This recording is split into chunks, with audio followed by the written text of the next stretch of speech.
Two little girls, only 6 years old, lay bruised and trembling in a narrow hospital bed. Their faces were pale, their tiny hands clasped together as though holding on to life itself. The room was too quiet, and in that silence came their whisper, fragile as wind slipping through a crack in the wall. "Daddy, don't leave us again." Those words cut deeper than any knife, deeper than any battlefield wound. They pierced straight through the chest of the man standing at the doorway. Ethan Cole, a Marine who had faced the fire and fury of war, stood frozen. His broad shoulders, hardened by years of service, felt suddenly useless against the sight before him. At his side sat Max, his old German shepherd, loyal and unflinching, ears raised and eyes fixed on the trembling figures in the bed. Ethan knew in that moment that the greatest war of his life was no longer overseas. It was here, inside this hospital, inside these walls, inside his very home. The test ahead would demand not bullets or orders, but love, courage, and the unbreakable bond between a father and his children. The story of that night was only the beginning. Stay with us until the end, and may these words bring you hope, warmth, and blessings. Outside, the mountains of redwood pine stretched tall into the pale autumn sky, their crowns already touched with an early lace of snow. The air smelled sharp. Pine, needles, and cold wood smoke curling from chimneys scattered across the hillsides. Into this rugged, quiet land came Ethan, finally granted leave after months of punishing training. He was 36, though the years sat heavier on him than his age suggested. His lean face bore sharp lines, his dark hair was cropped close with threads of gray, and his eyes that had seen deserts, firefights, and too many funerals, were clouded with a weariness too deep for words. Beside him padded Max, now 8 years old, muzzle-dusted silver, but still carrying himself with the steady alertness of a soldier. The dog had served at Ethan's side through deployment after deployment, braving dust, heat, and danger. Now, in retirement, he remained Ethan's shadow, scanning every horizon, every sound. For Ethan, Max was not just a companion, he was family, a part of the man's soul that refused to break. Ethan had dreamed of this leave. Quiet nights by the fire, long walks with Max along the ridges, maybe even fixing the old fence behind his father's cabin. But all of that shattered with one phone call. The words of the hospital administrator still burned in his ears. "Mr. Cole, your daughters, Laya and June, have been admitted after an accident. You need to come immediately." His hands had gone cold, his stomach heavy as stone. Even Max had felt the shift, pressing himself close against Ethan's leg on the drive down the winding roads into town, as though bracing him for what was coming. The hospital in Redwood Pines was small, almost modest. A red brick building hugged by tall spruce trees, its glass doors dulled and smudged by years of hurried footsteps. Inside, harsh fluorescent lights spilled across whitewashed walls. The sharp sting of disinfectant filled Ethan's lungs, burning as he breathed. His combat boots echoed against the linoleum floor, each step loud enough to draw the eyes of nurses behind the reception desk. Max kept at his heel, body tense, ears flicking to every voice, every movement. And then Ethan saw them. Through the small glass pane of a half-closed door, he caught sight of two fragile figures. Laya and June, identical twins with honey-blonde hair and delicate features, lay curled together on the narrow bed. Their fingers knotted tightly, knuckles bone-white, as though one might vanish if the other let go. Their pale skin, once glowing, with laughter, was marred with bruises. Purple marks shadowed their arms, their legs, faint blotches pressed into their collarbones. Ethan froze, his body locked in place, though his heart felt like it was breaking from his chest. He had faced ambushes, desert nights that felt endless, the sudden whistle of mortar fire, but nothing had prepared him for this sight. Nothing had prepared him to face his daughters broken, bruised, and afraid. At his thigh, Max let out a low whine, uneasy, as though sharing his grief. The dog pressed closer, grounding Ethan's shaking frame with silent loyalty. His throat tightened. He had walked through battlefields of sand and fire, but this hospital room, was a battlefield he had no training for. Here, the enemy was invisible, and the casualties were his daughters. Behind him came the sound of heels clicking against tile. A woman's voice followed, calm but firm. Dr. Amelia Ward, the attending pediatrician, entered with the quiet authority of someone who had seen too much pain and still refused to look away. She was in her early 40s, tall and slender, streaks of silver glinting in her tied-back dark hair. Her hazel eyes were steady, practiced, though softened by empathy. A faint scar traced across her left wrist, half hidden under her watch. An old story she rarely spoke of. Amelia had once been married to a soldier, too. Her husband, Captain Thomas Ward, had died in Iraq when his convoy was struck. The folded flag delivered to her doorstep was still displayed in her living room. That loss had carved steel into her spine, but compassion into her heart. She had chosen pediatrics not only for medicine, but for meaning. Because children meant hope, beginnings, second chances. And now, staring at the fragile bodies of Leia and June, she felt a sharp twist inside her chest. She looked at Ethan and spoke carefully. "Mr. Cole." He turned, his jaw clenched tight. "I'm Dr. Ward," she said. "I've been overseeing your daughter's care." She paused, her voice lowering as she glanced toward the sleeping girls. "They're stable. No fractures, no internal bleeding." For a moment, her words seemed to bring relief, but then she hesitated, her tone hardening. "But..." Ethan's voice cracked, rougher than he intended. "But what?" Dr. Ward's eyes sharpened, her arms folding. "The injuries don't match the story given." Ethan stiffened. "What story?" "Your wife claimed they fell down the staircase." Amelia's tone was careful, but unflinching. "But the bruises, some are fresh, some are older. They're layered. It isn't consistent with a single fall." The corridor felt suddenly airless. Ethan's heart thundered in his ears. Victoria, his second wife. Always polished, always ambitious, chasing appearances like they were oxygen. She had promised she could manage the girls while he was away. He had needed to believe her. But now dread pressed against his chest like a storm breaking. Amelia's voice softened. "I've filed an observation report. The authorities may investigate further. For now, what matters is that you're here. They need you, Mr. Cole." Ethan looked back at his daughters.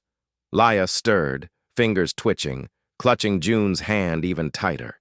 His throat closed. "They need me." He had followed orders all his life, completed missions, endured the impossible. But this was his mission now. To protect his daughters.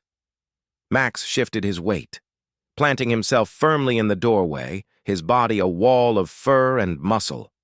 His gaze flicked between Ethan and the children, as if reminding him the fight wasn't over. Ethan lowered his hand, brushing it over the dog's strong head. "We won't let them down," he whispered. And in that moment, the sterile hospital room transformed. For Ethan, it was no longer a ward. It was a new battlefield, one where weapons were truth and love, and the enemy was the lies hidden behind polished smiles. For Amelia, it was another chance to fight where she once couldn't. For Max, it was one more mission, to guard what remained of his soldier's heart. The twins slept on, breaths soft and synchronized, their clasped hands fragile but unbroken. Two small survivors, their fight only just beginning. The morning sun streamed faintly through the wide glass panes of Redwood Pines General Hospital, bathing the corridors in pale light. Ethan Cole had barely moved from the threshold of his daughter's room since the night before. Max lay stretched across the doorway like a sentinel, ears flicking at every sound. Inside, Laya and June slept still, their breaths uneven, their hands locked tightly together. The sound of heels echoed down the hall, sharp, deliberate. Ethan turned.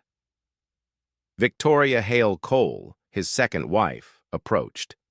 She carried herself as though entering a boardroom rather than a hospital. Tall, early 30s, sleek black hair cut bluntly at her jaw. Her navy coat fitted sharp, a silk scarf at her throat, makeup polished to perfection. But her hands, white-knuckled around her handbag, trembled. "They said you were here," she murmured, eyes darting toward the hospital door where the twins lay. "I came as soon as I heard." Ethan's jaw clenched. He straightened, instinctively, shifting between her and the room. Max rose too, hackles bristling, a low rumble building deep in his chest. "They fell," Victoria said quickly. Words rushed. "The girls were playing near the staircase. I told them not to run. They lost balance. They're clumsy, Ethan. It was an accident." Her voice trembled at the edges, but she pressed on, forcing calm. "The doctor already questioned me. I explained. It was nothing more than an accident." Ethan stared. He didn't need his interrogator training to read her. The darting eyes, the too detailed excuse, the stiff shoulders when Max stepped forward. He took one slow breath. His voice emerged low, steady, dangerous. "An accident?" Victoria's painted lips parted.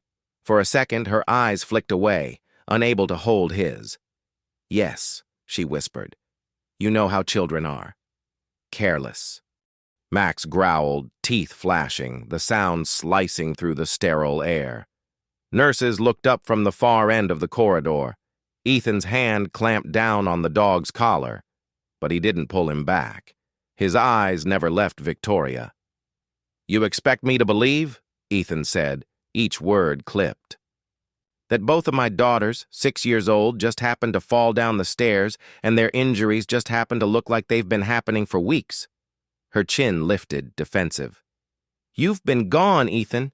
You don't know. You leave me with them. While you play soldier. Don't question me when you weren't even here." The words hit harder than any bullet.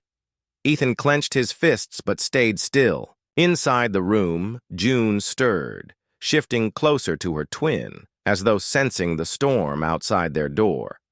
Ethan glanced toward them, then back at Victoria, and the decision in his chest hardened like iron. He didn't need proof yet. His instincts screamed the truth. "Go," he said finally, voice cutting like steel. "You're not coming near them. Not until this is over." Victoria's lips twisted into a faint smirk, though her eyes betrayed unease. "You can't just push me aside. I'm their stepmother. I'm legally responsible while you're deployed." Ethan stepped forward, the space between them shrinking. Max pressed closer, a growl vibrating like a drum beat. "You're done giving explanations," Ethan hissed. "From here on, every word you say goes through the police." Victoria faltered, gripping her handbag tighter. For a heartbeat, her mask slipped. The nervous tremor in her hands, the twitch of her jaw. Then, with a quick turn of her heel, she strode down the corridor, her heels clacking in defiance, though her shoulders hunched under invisible weight. Ethan watched until she vanished, then exhaled a long breath, running a hand down Max's head. The dog whined softly, gaze turning back to the two fragile figures in the bed. That evening, far from the hospital's fluorescent lights, Dr. Amelia Ward drove, her old sedan up the winding road toward her modest home on the outskirts of Redwood Pines. The headlights illuminated the wooden fence in need of paint, the maple tree whose branches leaned over the roof. She parked and stepped into the quiet house, dropping her medical bag on the counter. The scent of roasted chicken lingered faintly in the air. "Mom," a voice called from the living room. Ryan Ward, her 16-year-old son, leaned against the arm of The couch, tall and lanky with unruly chestnut hair that flopped into his hazel eyes. He wore a hoodie and worn jeans. His face bore the softness of adolescence. Yet his gaze was heavy, carrying shadows too deep for his age. Ryan had struggled since his father's death in Iraq. Depression had weighed him down for years, locking him in silence. But lately he had begun climbing back, step by fragile step. Amelia dropped her keys on the table and tried to smile. "Hey, kiddo, homework done?" Ryan shrugged. "Mostly, but you look worried." She paused, her shoulders sinking.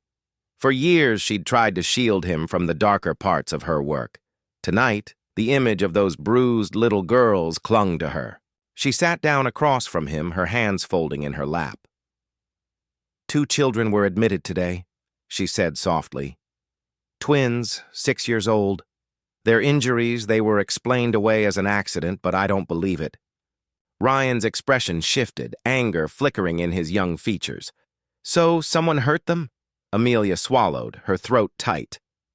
"I can't say for certain yet, but I've seen this before. I know the signs." Ryan's jaw tightened. He leaned forward, his voice low but steady. "Then you can't stay quiet. Don't let them suffer because everyone's afraid to speak." His eyes glistened, the words trembling but fierce.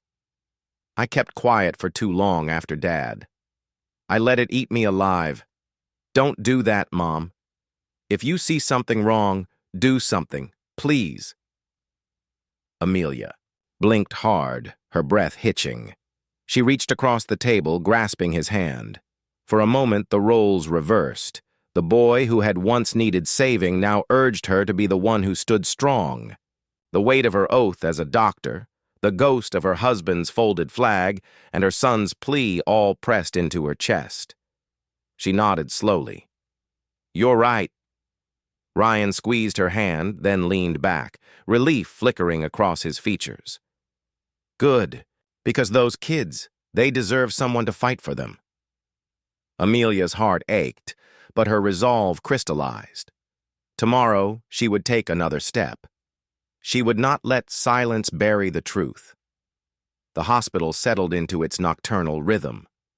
The corridor shushed except for the steady beeping of monitors and the faint squeak of nurses' shoes as they moved from room to room.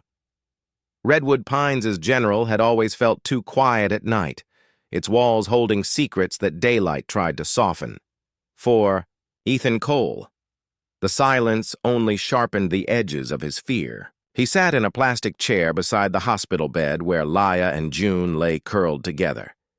Their small hands were still clasped tightly, fingers interwoven, as if one would drift away without the other's grasp. Their faces, so alike they seemed, like mirror images, were pale beneath the glow of fluorescent light. Ethan's eyes ached from staring at them, but he couldn't look away. Max sprawled across the threshold of the doorway, head resting on his paws, ears twitching at every sound. The dog had refused to move since the evening confrontation with Victoria, as though he knew his watch was not yet over, the stillness fractured with a whisper. "Stop! Please stop!" Ethan leaned forward. It was Wyla's voice, tremulous and broken, spilling from her sleep, her face pinched, tears clinging to her lashes, though her eyes remained closed. "Don't hit. I'll be good. I promise." The words pierced him deeper than any shrapnel could. His chest tightened, his breath stilled. A soldier could learn to live with scars, but how could a father bear witness to wounds carved into a child's soul? Max whined softly, lifting his head. The dog's amber eyes flicked to Ethan, then back to the girls, as if sharing the weight of what they had both heard. A low rumble vibrated in his throat, not directed at anyone present, but at the memory of harm, the invisible specter that lingered in the room. Ethan reached out and brushed a gentle hand along Isla's hair. His fingers trembled. "Daddy's here," he whispered. "No one's touching you again." But even as he spoke, a faint echo of footsteps approached. Down the corridor, sharp, purposeful, Ethan stiffened. every muscle primed. Max rose instantly, his body low, hackles bristling, a growl building deep in his chest. Victoria. She appeared at the end of the hallway, the harsh hospital lighting revealing her figure wrapped in another designer coat. Lips tight, eyes hard. She walked swiftly, her heels tapping like an impatient metronome. The sight of her ignited fury inside Ethan. But before he moved, Max lunged forward, planting himself squarely in the doorway. His growl turned into a savage bark, deep and resonant, reverberating against the sterile walls. "Ethan!" Victoria hissed, halting several feet away. "I came to see them! I'm their stepmother! I have a right!" Ethan stood slowly, placing a calming hand on Max's back, but not pulling him away. His voice was cold steel. "You have no right here. Not after what you've done." Victoria's eyes flicked nervously to the dog, then back to Ethan. Her hand clutched her handbag as though it could shield her. "You can't keep them from me. You're not even home half the time." Max barked again, so loudly that a nurse peeked around the corner. Ethan's glare silenced Victoria's words. "Leave," he said, his voice low and steady, "or the next conversation we have will be with the police standing beside me." For a moment, something cracked in her facade, a flash of fear, then a mask of contempt. With a sharp turn, she stormed back down the hallway, her perfume lingering in the sterile air long after her heels fell silent. Ethan exhaled slowly, his hand still pressed firmly against Max's coat, grounding himself in the animal's unshakable presence. His mind, once uncertain, began to settle on a grim clarity. This was no longer a matter of family conflict. It was a crime. Tomorrow he would begin the process of filing for a formal investigation. While the hospital dimmed across town, another light burned against the night. Dr. Amelia Ward sat at her kitchen table, her glasses perched low on her nose, a stack of medical reports spread before her. The house was quiet. Ryan had gone to bed hours earlier, leaving her with only the hum of the refrigerator and the occasional creak of settling wood. Her fingers traced the outlines of bruises in the photographs attached to the twins' charts. She had studied injuries. For 2 decades, fractures, sprains, accidental cuts, but these patterns were unmistakable. Parallel marks along the spine, older bruises fading into yellow beneath newer purple blooms, defensive wounds on the arms where tiny hands had tried to shield fragile faces. No fall could explain this. It was systematic, deliberate, repeated. Her chest tightened. She remembered the knock at her own door years ago, the unformed men holding a folded flag. Her husband's death had left her hollow. But what haunted her more was the silence, the knowledge that she could never protect him from the dangers he faced. She had promised, as she clutched that flag to her chest, that if she could not save him, she would dedicate her life to protecting others, especially the innocent. Her eyes blurred with tears as she whispered into the empty kitchen, "I promised you, Tom, and I won't fail these girls." She closed the file with a decisive snap. Her grief no longer weighed her down. It sharpened. In Torosolve, the girl's father, Ethan Cole, had the will of a soldier, but he needed allies. Amelia knew then that she would stand with him no matter the risk. Upstairs, Ryan stirred in his sleep, sensing perhaps the quiet shift in his mother's spirit. For years, Amelia had carried her loss alone. But tonight, the shadows of her past became the fire of her purpose. Back at the hospital, the night stretched on. Ethan sat again beside his daughters, though now his eyes were steady with determination rather than despair. Max lay across the doorway, chin on his paws, his ears still sharp, his loyalty unyielding. Laya whimpered once more in her dreams, but Ethan's hand was already there, resting gently on her arm, anchoring her to safety. The war Ethan thought he left behind had only changed battlefields, but this time he wasn't fighting for medals or country. He was fighting for the 2 small hands, still locked together in the bed, and he would not stop until justice was theirs. The hospital conference room smelled faintly of antiseptic and paper, a blend of bleach and ink that belonged to places where truth was written down in clinical language. Ethan sat at the narrow table, his hands braced flat against the cool surface. Across from him lay a folder, its edges already worn from too many fingers pressing it open and shut. Inside were the words he both dreaded and needed: the official medical report. Dr. Amelia Ward entered quietly, her white coat unbuttoned, glasses perched low on her nose.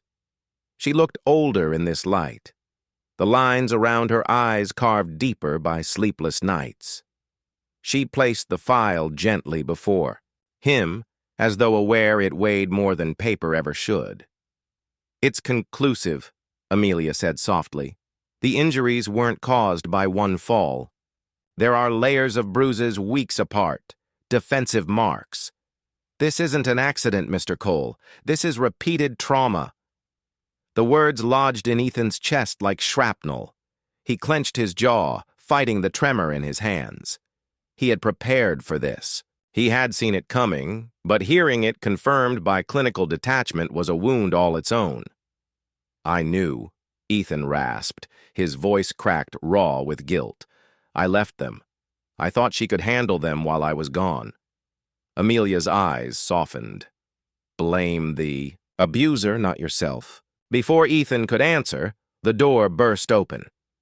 Victoria strode in, heels clacking against the tiles, her face flushed with indignation.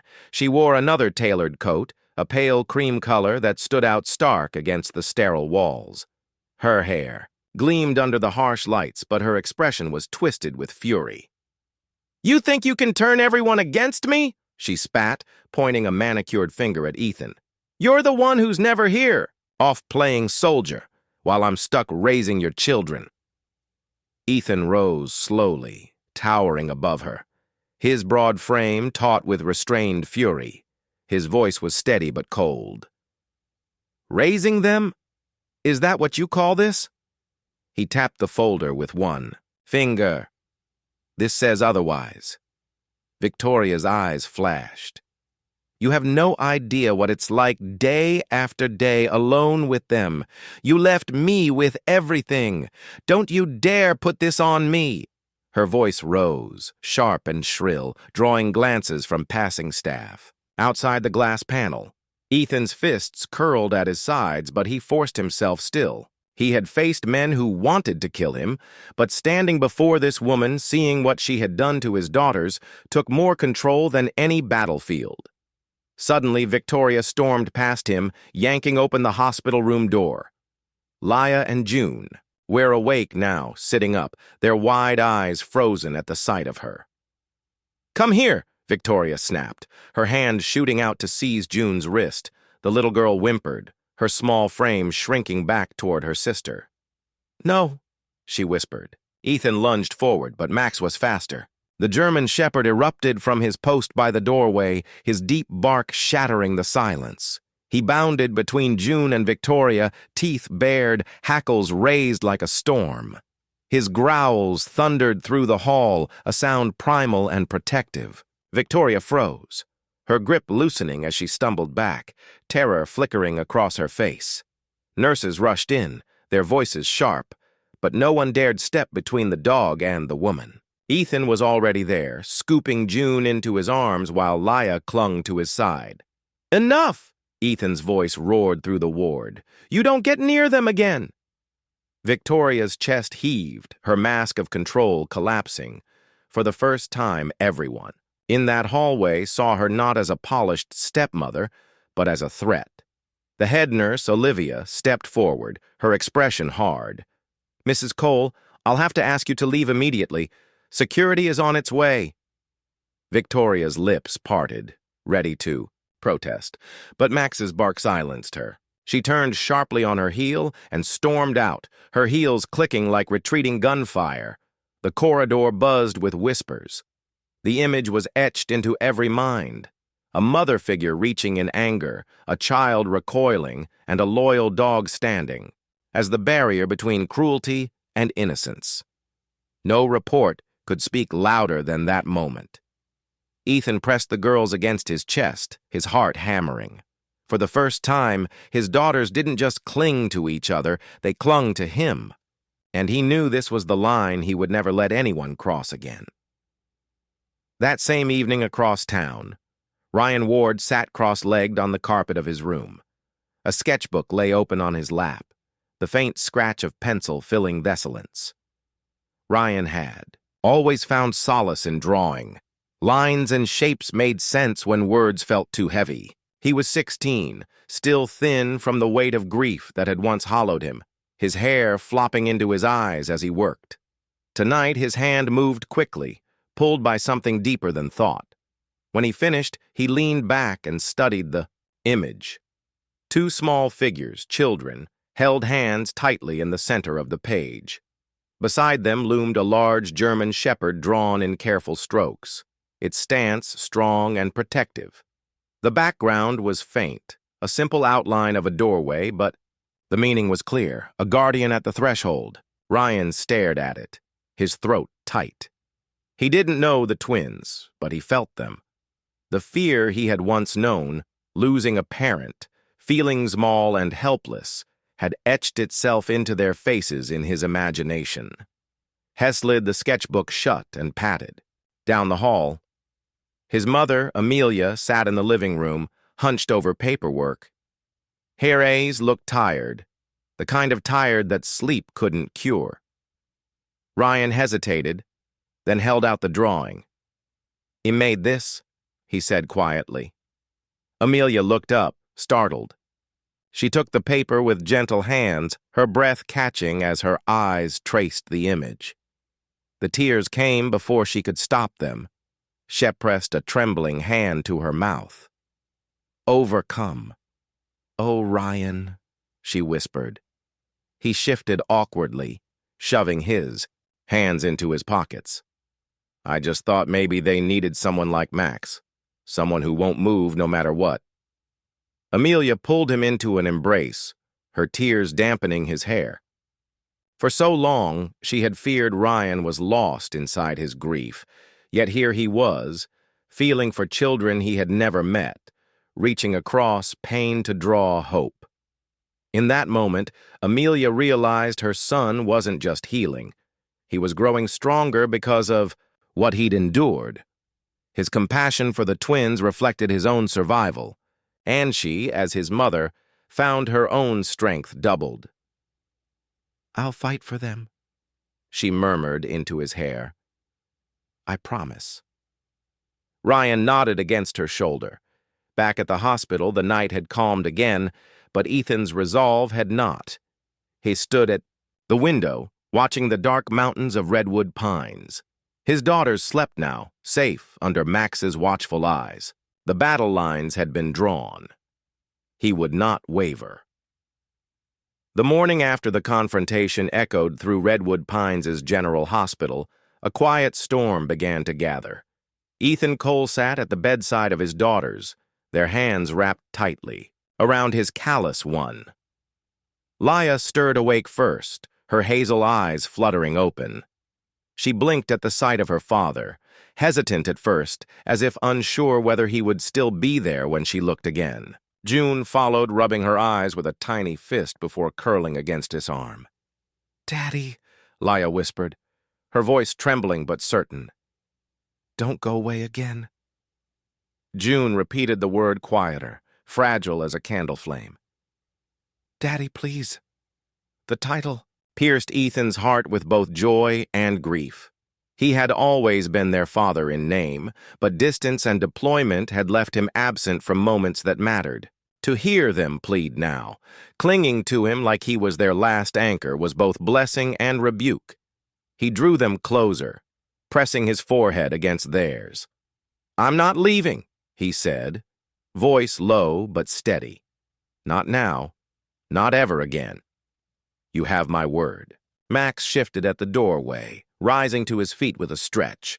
His ears twitched toward the corridor, as if he understood the weight of Ethan's vow and approved it. Later that day, Ethan sat with a lawyer in a cramped consultation office across the hospital lobby. The man was Daniel Hayes, a sharp-eyed attorney in his late 40s, his sandy hair thinning but his presence firm. His suit was plain but neatly pressed, his expression one of a man accustomed to long hours in family courts. "We need to move quickly," Hayes said, sliding a legal pad across the table. "The medical report gives us grounds. Combine that with witness testimony, and we can establish a pattern of abuse."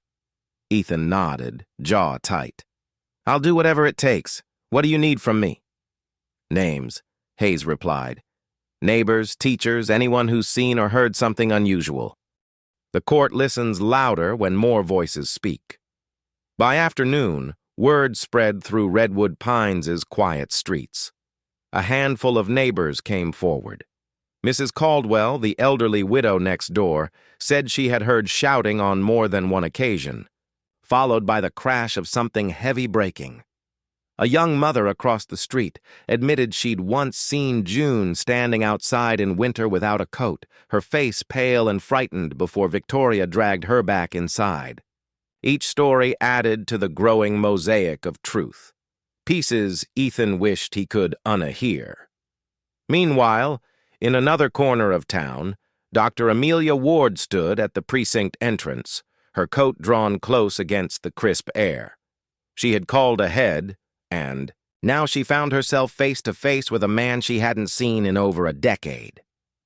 Detective Mason Reed stepped forward, extending a hand. He was in his 50s, broad-shouldered, but with a heavy gait of someone carrying years of the job on his back. His once black hair was now mostly silver, and a thick mustache shaded his upper lip. His eyes were steady, but the lines etched deep. Around them spoke of long nights, hard cases, and compromises made in the name of justice. "Amelia," he greeted, his voice grawly yet warm. "It's been a long time." She took his hand, her grip firm, though her eyes glistened faintly. "Too long. Mason. Thank you for seeing me." He studied her face, reading the grief and determination there. "I heard about the girls. You wouldn't be here if it wasn't bad." Amelia nodded, her voice steady, though her chest felt tight. "It isn't just bad. It's wrong. The stepmother's story doesn't hold. I've seen the medical evidence, and I know abuse when it's," staring me in the face. "Those children need help before it's too late." Mason's jaw worked. He remembered her husband, Captain Thomas Ward, the man he once patrolled small-town streets with before the Army claimed him. "Tom would have done the same," Mason muttered. "All right, let's see what we can find."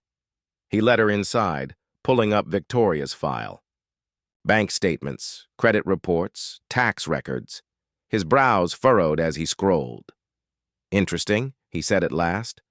"Her declared income doesn't match her spending. Designer clothes, jewelry, vacations, all on paper she couldn't afford. Someone's funneling money her way." Amelia leaned in. "Who?" Mason tapped the screen, but the name wasn't clear. Transactions traced through secondary accounts, shadowy transfers. "There's a man involved," Mason muttered. "No direct signature yet, but the trail suggests she isn't alone in this." A chill ran down Amelia's spine. Abuse was already a crime. Conspiracy made it darker. "Find him," she urged softly. "Those girls can't fight for themselves. We have to." Mason gave a grim nod. "I'll dig deeper. If she's got someone backing her, I'll drag them both into the light." Back at the hospital, Ethan tucked the twins under their blankets, their hair spled like golden halos on the pillow. He leaned against the wall, exhaustion pressing at his bones. But inside him, something stronger than fatigue had taken root. He thought of the neighbors who spoke up, of Hayes preparing affidavit, of Amelia carrying her grief into resolve, of an old detective dusting off his instincts for a case that mattered. For the first time in years, Ethan wasn't fighting alone. Max circled once and settled at the foot of the bed. His large frame curled protectively toward the girls. Ethan glanced at him, then whispered to himself, We'll see this through, no matter how long it takes. In the soft glow of the nightlight, two small voices stirred, half asleep but certain. "Daddy, don't go away again." He knelt by their bed, brushing hair from their foreheads. "Never again," he whispered, and this time, it wasn't a promise made. In desperation, it was a vow forged in fire. The family courthouse of Redwood Pines stood like an old sentinel at the edge of town, its red brick walls weathered by decades of disputes and reconciliations. On that gray morning, the halls were filled with muted echoes, whispers of families waiting, footsteps on marble floors, and the low hum of justice in motion. Ethan Cole entered with his lawyer, Daniel Hayes, his posture rigid, his Marine uniform jacket pressed, though his eyes betrayed the weight of sleepless nights. Max walked at his heel, the German shepherd's gait steady, his amber eyes sharp as if he too sensed the gravity of the day. Inside the chamber, Victoria sat poised at the opposite table. Her blonde hair gleamed under the fluorescent light, styled immaculately, her navy suit perfectly tailored. She exuded composure, though her eyes carried a sharp edge of calculation. At her side was her attorney, Charles Brennan, a seasoned litigator in his 50s with a sharp jawline, slicked-back gray hair, and a reputation for aggressive tactics. He leaned forward, confidence dripping from every movement, a predator ready to pounce. Judge Margaret Hollis presided over the hearing. In her early 60s, with silver hair pulled into a bun and reading glasses perched low on her nose, she was known for a no-nonsense demeanor. Her sharp eyes missed little, though she rarely revealed what she was thinking. The proceedings began calmly. Enough, sworn statements, references to the medical report. But then Brennan stood, clicking his pen once before sliding a flash drive across the clerk's table. "Your Honor," Brennan said smoothly, "before this court rushes to judgment, I must introduce a piece of evidence that speaks directly to the father's fitness." The video played on the large screen. Ethan's figure filled the room, tossing, thrashing, a strangled cry ripping from his throat as he bolted upright in bed, drenched in sweat, eyes wild with fear. A textbook episode of PTSD. Gasps rose from the gallery. Brennan's voice sharpened as he gestured toward Ethan. "This is the man entrusted to raise two vulnerable children, a Marine plagued by trauma, prone to violent outbursts in his sleep. How long before his instability places those girls at risk?"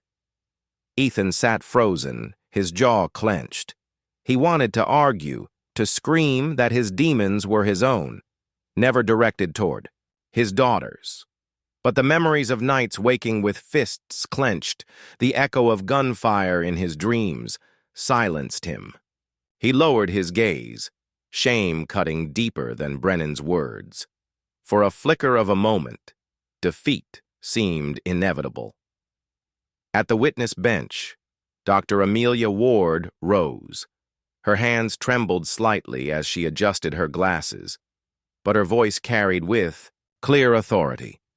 "Your Honor, if I may speak as the attending pediatrician," Judge Hollis nodded. Amelia's gaze swept the courtroom, pausing on Ethan for the briefest second, then fixing firmly on the bench. "I have examined both Laya and June Cole extensively. Their injuries are not consistent with a fall down the stairs, as Mrs. Cole claims. They are patterned injuries, repeated bruising over time, and specific markings on their backs consistent with belt strikes. The medical report is explicit. These are the signs of prolonged abuse." Murmurs filled the room. Amelia's tone hardened. "I've treated children for 20 years. I've seen accidents and I've seen cruelty. What these girls suffered was no accident. And there is more. Every time Mrs. Cole attempted to approach them in the hospital, the family's retired K9, Max, reacted. Aggressively. Animals do not lie. Max recognized a threat. The German shepherd, as if on cue, lifted his head and let out a low growl toward Victoria. The sound resonated through the chamber like a primal truth. Judge Hollis raised an eyebrow, studying the dynamic. the children who clung to their father, the dog who stood guard, and the stepmother whose polished facade was beginning to crack. Ethan finally raised his eyes, his silence no longer shameful, but steady. He did not speak in his defense. Amelia had already spoken the truth he could not bring himself to utter. Meanwhile, across town, Mason Reed sat in the glow of his desk lamp at the precinct, papers scattered before him. The investigation into Victoria's finances had led him down a twisting path, but now the picture was clear. Bank accounts, offshore transfers, payments masked as consulting fees, and at the center was Harold Finch. Harold was in his late 50s, a man with thinning hair and a perpetual sheen of sweat on his forehead. He had once been a respected accountant, but greed had pulled him into fraud schemes that ended in convictions. Years ago, his reputation never recovered, yet his cunning with numbers made him valuable to those seeking shadows. Mason flipped through photographs. Harold and Victoria leaving a high-end restaurant, Harold's hand lingering on her back. He pieced together statements from informants. Harold had been helping Victoria launder money, disguising her assets to appearless solvent. More damning still, whispers from a contact hinted that Harold had advised Victoria to remove the burden of Ethan's daughters, ensuring that the military benefits would flow solely to her. The detective's hand tightened into a fist. This was no longer just a custody battle. It was a conspiracy, ugly and calculated. He leaned back, muttering to himself, "Got you, Finch." Back in court, Brennan attempted to recover, pressing Amelia on cross-examination. "Doctor, isn't it true that you cannot say with absolute certainty how each individual bruise was caused?" Amelia stood firm. "No medical professional can reconstruct each strike, but I can say with absolute certainty these injuries are not accidental, and I will swear to that under oath." Judge Hollis leaned forward, her expression unreadable. "This court will consider all testimony and evidence, but I remind counsel, this is a family court, not a battlefield. We seek the truth, not theatrics." The gavel struck, lightly, signaling a pause. The weight of her words hung in the air, and though no verdict had yet been rendered, the balance had begun to shift. Ethan turned to his daughters, who watched with wide eyes from the bench behind. He mouthed the single word, "safe." For the first time in weeks, Laya managed a faint smile, her hand tightening around Juness. The air inside the family courthouse was heavier than before, as if the walls themselves braced for the weight of revelation. A hush spread through the chamber when Judge Hollis announced the continuation of testimonies. The benches were crowded with townspeople, neighbors, teachers, and concerned onlookers, drawn not by spectacle, but by the deep unease that lingered. Over redwood pines, Ethan sat at his table, his daughters beside him, under the gentle watch of a social worker. Laya clutched her sister's hand so tightly her knuckles widened, while June leaned against Ethan's side, her eyes darting nervously at the figure of Victoria. Max sat at their feet, ears alert, his steady breathing the only rhythm that calmed them. Ethan rested his hand lightly on the dog's back, assolent acknowledgement of the guardian who had stood by them all. Victoria's composure was beginning to fray. Though her suit remained immaculate, her foundation could no longer mask the beads of sweat forming at her temples. She tapped her manicured nails against the table in a staccato rhythm that betrayed her nerves. The first witness to step forward was Mrs. Eliza Grant, a retired schoolteacher who lived next door to the Coles. She was in her late 60s with steel-gray curls pinned neatly back and spectacles perched on her nose. Her voice quavered at first but strengthened as she spoke. "I have lived next to that family for 5 years," she began. "On many nights I heard the sound of shouting, sometimes things breaking. I once asked Victoria if everything was all right. She told me the girls were simply misbehaving, but Eliza's lips pressed tight, emotion flickering in her eyes. Those cries I heard, those were not the cries of children being naughty. They were cries of fear. Gasps rippled through the gallery. Victoria shifted in her chair, crossing her arms as though to shield herself from the testimony. Next came Mr. Alan Rivera, father of one of June's classmates.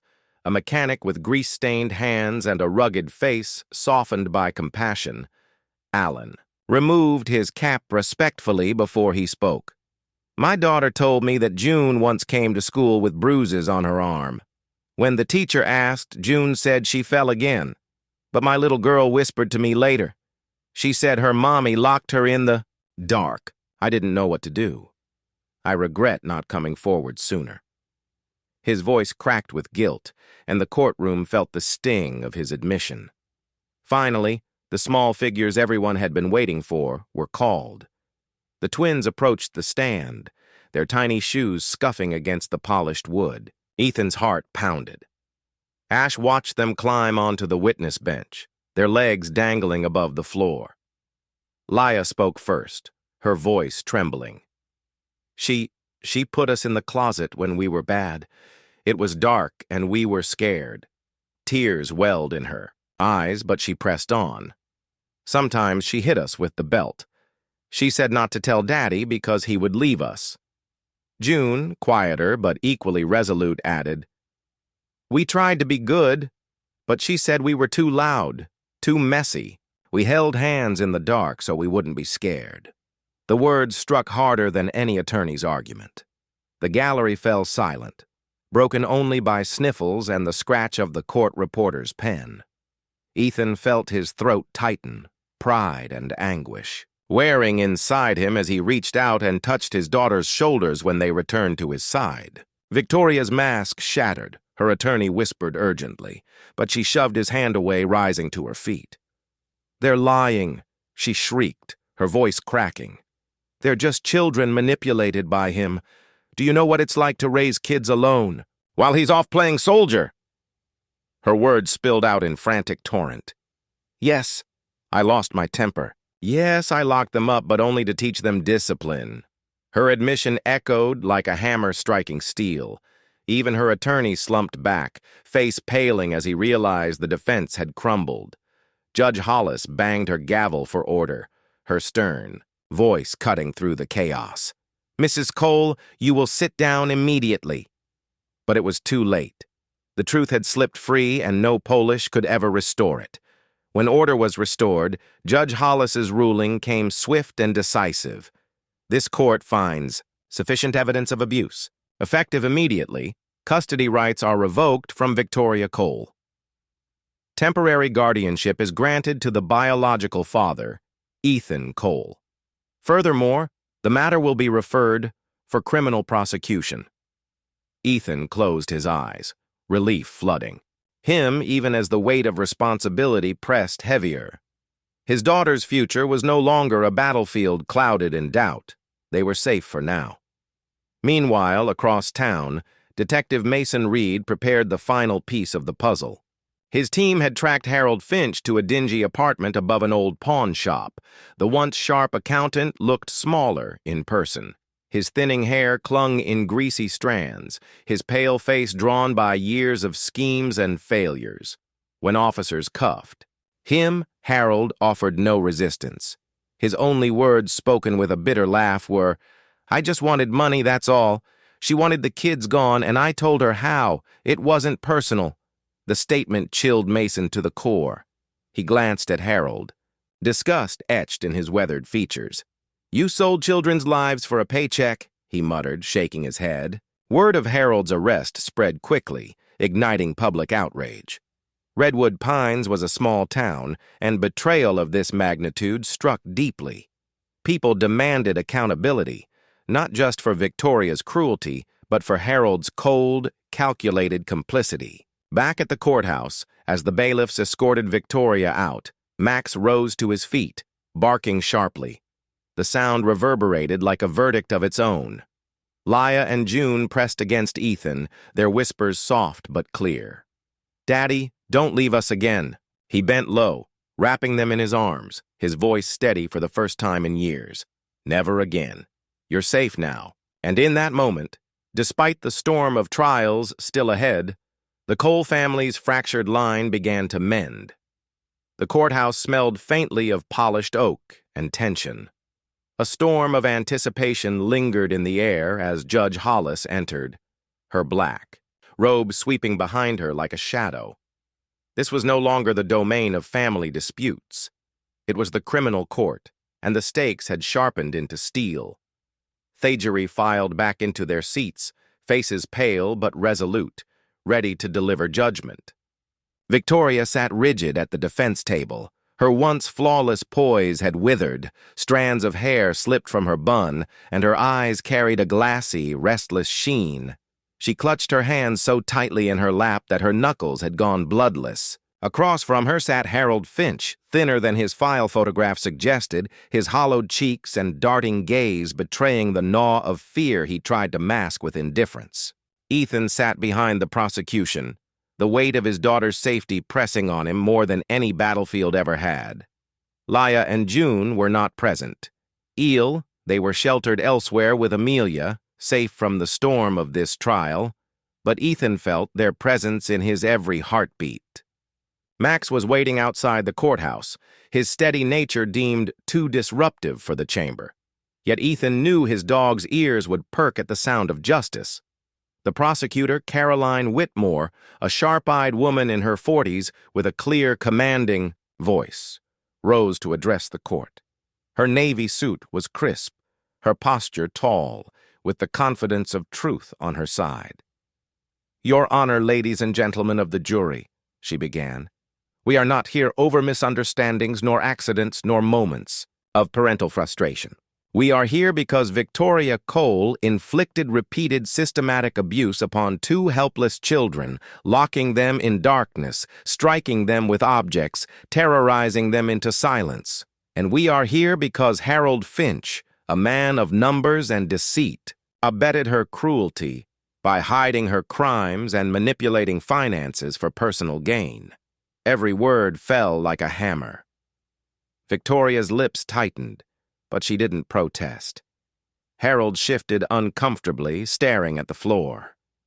The defense attempted to salvage their cases, painting Victoria as a stressed woman abandoned by her husband and Harold as a misguided companion. But the jury had heard too many testimonies, seen too many photographs of bruises, listened to too many tearful whispers from children who had survived nights in the dark. When Judge Hollis finally called for sentencing, the room grew still. The gavel strike cracked through the silence. "Victoria Cole," the judge declared, voice firm as stone, "for the crime of aggravated child abuse. This court sentences you to 12 years in state prison. Furthermore, you are permanently prohibited from any contact with Laya or June Cole." A collective breath released in the gallery. Some wept quietly, others nodded in grim approval. Ethan closed, his eyes, a prayer of relief whispered in his chest. "Harold Finch," the judge continued, turning to the man who barely raised his eyes, "for your role as accomplice in concealing abuse and committing financial fraud, this court sentences you to 8 years in state prison. You sought profit at the expense of children's lives. This court rejects any plea of ignorance." Harold's lips parted, but no sound came. His shoulders sagged, defeat swallowing him whole. As bailiffs led the guilty away, Victoria glanced back one final time. Her face was no longer proud, no longer mocking, only hollow. But Ethan did not return her gaze. His eyes were fixed forward toward the door, toward freedom. Weeks later, life began to stitch itself anew. Ethan moved his daughters into the old wooden house his parents had left him on the edge of redwood pines. The place smelled faintly of cedar and rain-soaked earth, with a backyard where grass stretched like a welcoming carpet for Max. On their first night there, June and Laya lay curled in the same bed, their fingers entwined even in sleep. Their breathing was steady, soft as the whisper of leaves outside. Ethan stood quietly in the doorway, his frame silhouetted against the hall light. He watched them with a tenderness that pierced through his soldier's scars. He whispered a vow into the silence, a vow carried only to God and the walls of the home. No one will ever hurt you again, not while I draw breath. The weekends brought warmth and laughter. Amelia arrived with Ryan, her teenage son, lanky and still growing into his broad shoulders. His dark hair often flopped into his eyes, but his shy smile carried sincerity. Despite his age, Ryan threw himself into playing tag with the twins, his laughter ringing through the yard like bells. Laya and June adored him, their fear softening each time he lifted them onto his back or let them braid his unruly hair. Amelia, in turn, became a second anchor for the small family. She would sit on the porch swing, reading aloud from storybooks as the children gathered at her feet. Her voice, patient and melodic, wrapped them in calm. Ethan often joined quietly, resting a hand on Max's head while he listened, his heart learning slowly that love could come back after war and loss. On one such evening, golden light spilled across the porch as the sun dipped behind the pines. Ryan sketched idly in his notebook, a picture of Max standing guard in the yard, the twins holding hands beside him. Amelia's laughter mingled with the children's chatter. Max, faithful sentinel, lay stretched on the porch, his sable coat catching the last rays of sun. His eyes, half closed, scanned the yard one final time before drifting shut. His breathing deepened, not in exhaustion, but in peace. For the first time in years, he no longer needed to be on constant guard. His family was safe. And for Ethan, who had once thought he would never have a home again, the sight of his daughters sleeping under his roof, surrounded by kindness, was more than victory. It was grace. Sometimes the greatest miracles are not thunderous signs from the heavens, but the quiet courage of a child, the loyalty of a dog, or the strength of a parent who refuses to give up. In every struggle, God's hand can be found guiding us toward love, justice, and the promise of a safer tomorrow. If this story touched your heart, we invite you to share it with others. Leave your thoughts in the comments and subscribe to our channel, so you won't miss the stories that remind us of hope and faith. May God bless you and your loved ones, granting peace and protection in every step of your daily.